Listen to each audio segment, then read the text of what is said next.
Mas Jesus volta antes, durante ou depois da grande tribulação? Para quem estuda a Bíblia, para quem é crente, convertido, batizado com o Espírito Santo e medita na palavra de Deus, como diz um salmo de dia e de noite, pensa, puxa, como eu almejo a volta de Jesus. Mas quando será? Será que a gente vai ser arrebatado antes? Será que a gente vai ser arrebatado durante ou depois do que chamam, do que a palavra retrata como grande tribulação?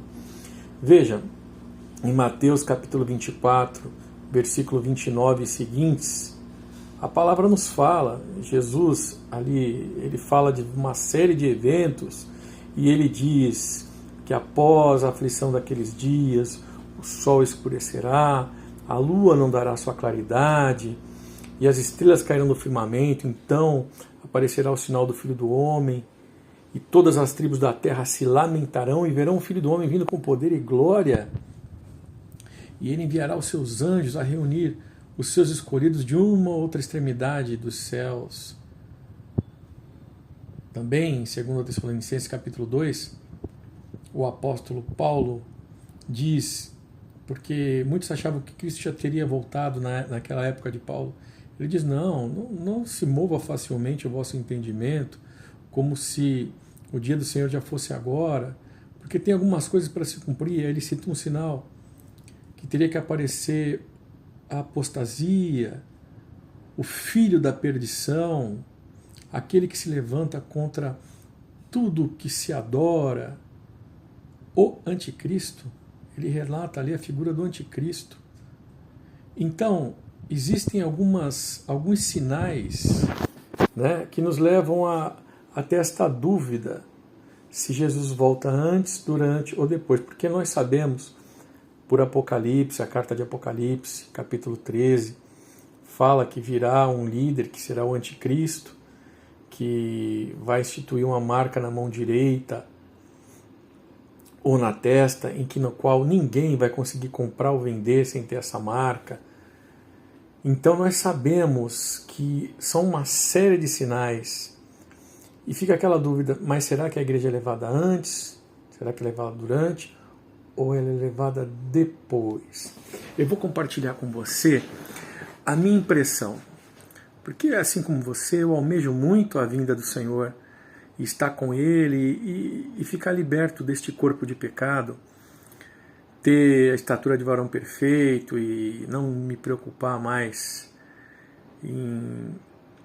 com nada, ter as minhas lágrimas enxugadas e usufruir da presença do Senhor Jesus perpetuamente, saber que não haverá mais morte, dor, espanto, mas estaremos integrados plenamente com o projeto que o Senhor preparou para nós desde a sua eternidade. Seremos verdadeiramente plenos e felizes. Mas vamos refletir aqui. Algumas coisas que me levam a entender que Jesus ele vai voltar depois da tribulação. Porque a palavra diz que todo olho verá a vinda dele. Então não haverá engano quanto a isso. Não são duas vindas, mas uma só. Ele volta, e quando ele volta, como está descrito em Mateus 24, 29 seguintes, Mateus capítulo 24, versículo 29 seguintes, diz que todo mundo verá, inclusive tem uma parte da Bíblia que fala, se alguém falar que o Cristo está aqui, que o Cristo está ali, não vá, porque assim como o relâmpago que se mostra no Ocidente e vai até o Oriente, assim será a vinda do Filho do Homem, todo mundo verá e saberá. Então todo mundo vai saber, Jesus está voltando, Jesus voltou, olha, é Jesus, não vai haver engano, né? Então vai ser uma coisa notória, mas aí falam, mas ele virá como um ladrão na noite, virá de surpresa, e há teses interessantes quanto a isso. Veja, a grande tribulação ela será cercada por eventos de grande perturbação, guerras, mas também há um sinal que fala, quando disserem a paz, virá sobre eles repentina destruição. Então assim, Entende-se que a vinda do Senhor vai ser num momento de paz, que as pessoas vão estar em paz, em comunhão. Eu já vi essa teoria, né? Que as pessoas vão estar tranquilas. Então ele volta. Vamos entender todos esses sinais que me levam até a minha conclusão do pós. Primeiro, como eu já disse, eu entendo que será pós porque é uma vinda só. Segundo, mais importante, Israel não crê em Jesus Cristo. Eles não reconhecem Jesus Cristo como Salvador. E na palavra, em João, no Evangelho de João, não me lembro agora o versículo e o capítulo, mas se você der um Google você vai ver. Fala o seguinte, que Deus deu a todos que os receberam, a saber Jesus, o poder de serem feitos filhos de Deus. Então a condição da salvação é você reconhecer Jesus como seu Salvador.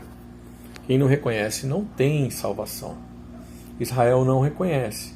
Mas entenda, a igreja ela é fundada por Jesus Cristo. Jesus Cristo, quando vem e dá a sua vida, ele funda a igreja. E a igreja, originalmente, ela é composta por judeus apenas. Todos os apóstolos eram judeus, foram judeus. São judeus porque estão vivos, morreram na carne, mas estão vivos em espírito e alma. São judeus. Mas, no livro de Atos, nós vemos Cornélio. Pedro, ali, ele é enviado pelo Espírito Santo, né? Pedro tem um sonho que desce animais, quadrúpedes, répteis do céu, e Deus fala, mata e come. E Pedro fala, não, Senhor, não como coisa imunda e comum. E aí Deus fala para ele, não torne tu comum e imundo aquilo que eu purifiquei. Então, ali ele vai até Cornélio, que era um homem piedoso que estava orando, que acreditava no nome de Jesus, na salvação por Jesus. E Pedro vai até este grupo de Cornélio, tá? E ali ele explica a Cornélio o projeto de salvação. Enquanto ele está falando, o Espírito Santo vem sobre aquele grupo e é derramado. E aí quando Pedro retorna, os judeus estavam bravos, dizendo, você comeu com gentios e tal, porque era uma abominação os judeus se ajuntar a gentios e comer com eles. E aí Pedro explica, ali Jesus estava mostrando que a salvação se estendia aos gentios. Na verdade, a salvação é para todo aquele que crê no nome do Senhor Jesus. Todo aquele que crê será salvo, mas aquele que não crê já está condenado. Estou citando as Escrituras. Então a igreja, ela consiste naquele que crê no nome de Jesus, aceita como Salvador. Então Deus mostra ali, e cumprindo a palavra que ele deu para o servo dele, Abraão, que em Abraão seriam abençoadas todas as nações da terra. Todos os povos da terra seriam abençoados em Abraão. Mas, em Apocalipse, nós vemos uma profecia que diz o seguinte, que diz que 12.000 de cada tribo, nazireus, sendo 144.000 ao todo, seriam salvos. E aí, mas como isso pode acontecer? Eu explico. Eu entendo que eles se tornarão igrejas, porque haverão duas testemunhas pregando no momento da grande tribulação para os judeus, e eles vão se converter, eles vão acreditar nessas testemunhas e irão aceitar Jesus como seu Salvador. Neste momento, eles deixam de ser ímpios e se tornam santos, se tornam igreja, porque aceitam Jesus como seu Salvador. E para eles se tornarem igreja e serem salvos, eles têm que fazer parte, estar entre os escolhidos que serão arrebatados. Por isso só pode acontecer em um momento único. E nós sabemos que haverá, você que estuda a Bíblia, haverá o cerco a Israel, o Armagedon, onde Israel clamará por Jesus Cristo e reconhecerá e o aceitará como Deus, como Salvador. Então ele vem, e quando ele vem, o arrebatamento acontece, ele reúne seus escolhidos, e ali inicia o milênio. E ali Israel, como igreja, como única igreja espalhada sobre a face da terra, vai ser reunida tudo nos ares, vindo com Jesus naquele ponto, tá? Esse é o entendimento que eu alcanço. E Aonde se encaixa a paz? Quando falarem a paz verá repentina destruição. Eu entendo que haverá uma perseguição muito grande à igreja, como houve na época do Coliseu Romano, quando eles perseguiam os cristãos e os matavam.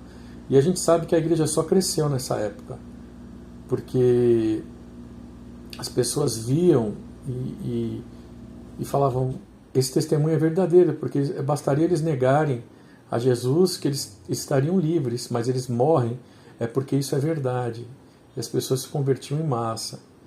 Tanto é que depois, Constantino, imperador romano, que se tornou imperador romano, depois de guerrear contra os outros 3 reis, porque eles eram 4 reis, para assumir o império, ele torna o império todo em cristão, unindo-se àquele povo tão perseguido, que chegou uma época de que a cada 10 romanos, 1 era cristão. Então ele falou, olha, esse povo é leal, vamos torná-los nosso exército, vamos torná-lo nosso povo.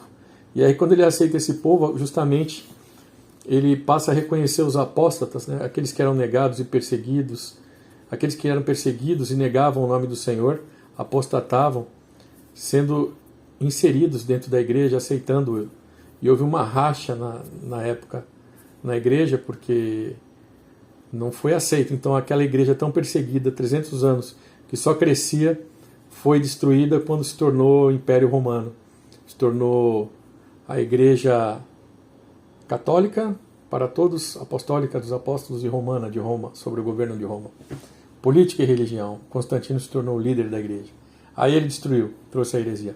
Mas voltando ao que eu estava falando, interessante é Israel, ele se tornará a igreja quando ele reconhecer Jesus Cristo como seu único e suficiente Salvador.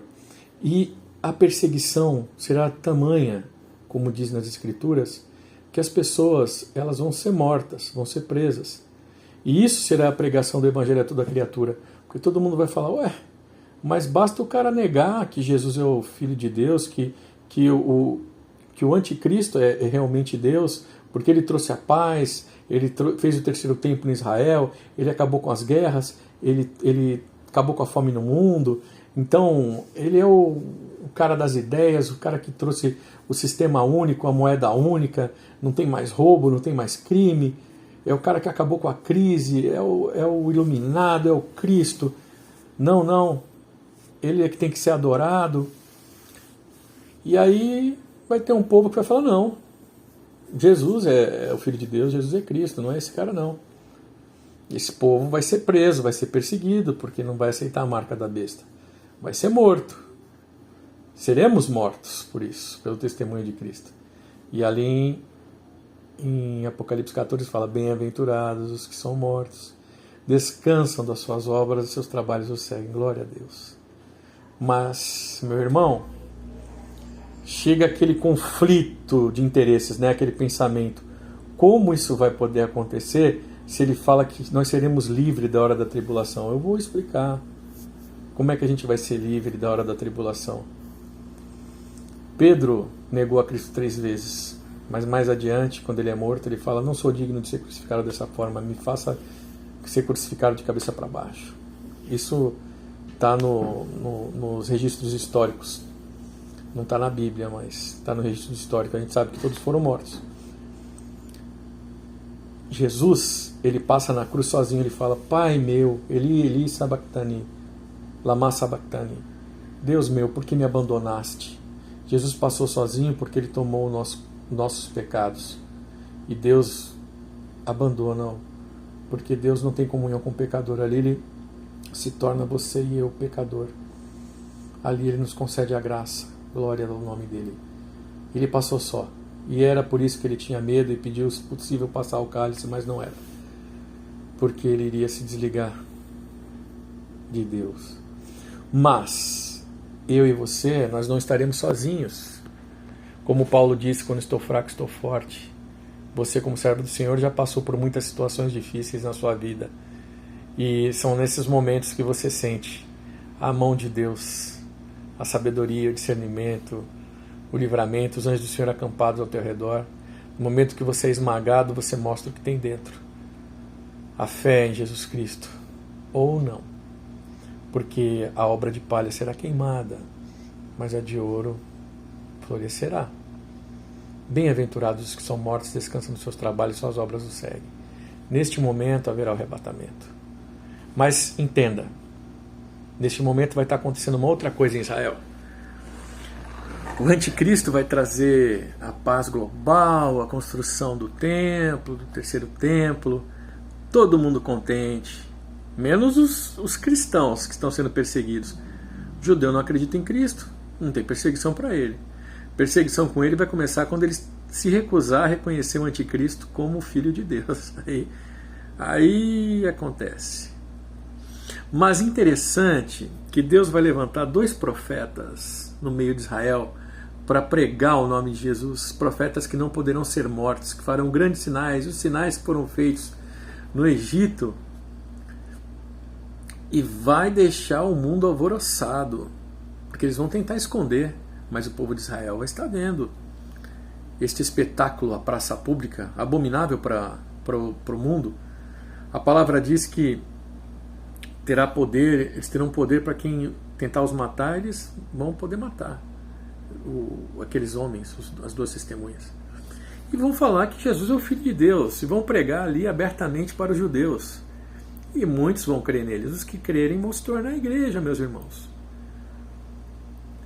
Só que esses homens vão ser permitidos em um momento eles serem mortos. E quando eles são mortos, meus irmãos, o mundo envia presente uns para os outros, porque todo mundo estava desesperado, falando, pô, não é possível. Esse cara faz aquelas pessoas que eram mortas, aqueles fanáticos, terem credibilidade, nos dá aquele medo. Ai, será que nós vamos para o inferno? Ele tira ali a glória do anticristo. E aí, como é que fica? Aí, quando eles são mortos, eles falam, tá vendo? Eles não eram de Deus nada, nós matamos eles, mandando presentes uns para os outros, agora a gente pode fazer o que a gente quer, a gente não tem que se preocupar com o que eles falavam, que Jesus era o Cristo, nós podemos continuar com o nosso projeto sem Deus, com o falso Deus. E aí eles terão paz, mas quando eles falarem que tem paz, virá sobre eles repentina destruição. Porque Deus vai falar para aqueles que estão mortos em praça pública, subir para cá, e eles sobem. Aí vai se dar o Armagedon, aí vai se dar porque vai ficar um alvoroço em Israel. Uma confusão. Na verdade, uma solução para muitos que vão se definir por Cristo e vão ter chance de se tornar igreja. Quando Israel se torna igreja-nação, os que creram se tornam igreja, dentre eles os 144 mil, ou exatamente 144 mil, não sei, eles se tornam igreja, e Jesus vem buscar a igreja, Jesus vem buscar a noiva. E se ele reuniu e fala que os mortos nele ressuscitarão primeiro, e posteriormente a ressurreição dos mortos, os que estiverem vivos serão arrebatados, como é possível alguém se salvar depois disso? Ah, não, vai ter salvação para quem não acredita em Jesus. Não, isso anula a graça, isso anularia a graça. Ah, não, mas eles vão poder acreditar em Jesus após. Há uma possibilidade. Eu acho muito pouco provável, porque vão se converter sem o Espírito Santo, ali sem alguém para pregar. Não faz muito sentido, porque Deus vai dar toda oportunidade ali, 2 testemunhas pregando em Israel, os cristãos sendo presos e mortos por não receberem a marca da besta. Para mim, essa é a pregação do Evangelho a toda criatura, porque hoje você tem a internet e muita gente falando do Senhor, né? Mas nesse momento, só os verdadeiros adoradores, os verdadeiros fiéis, não haverá placa de igreja. Vai ter só um povo que está sendo preso e está sendo morto. Como era na época de Roma, do Coliseu Romano, quando a igreja verdadeira crescia né? A igreja infiel, ela não ficava presa e morria, não. É infiel. Ela saía livre. A igreja fiel é a que passa pelo fogo, passa pelas águas, e o Senhor está com ela. Amém? E aí, Deus falou com você? Espero que sim. Eu tenho um entendimento que Jesus ele volta no final da grande tribulação, ou seja, o entendimento dos pós-tribulacionistas. Independente desse entendimento, ora vem Senhor Jesus. Estejamos preparados para antes, durante ou depois. Mas por ler as Escrituras, estudar e meditar nela, entendo que é pós. E aí, Deus falou com você? Se falou, deixe teu comentário, sua opinião, seu entendimento. Curta, comente, compartilhe. Ajude a promover a palavra de Deus. Que Deus te abençoe.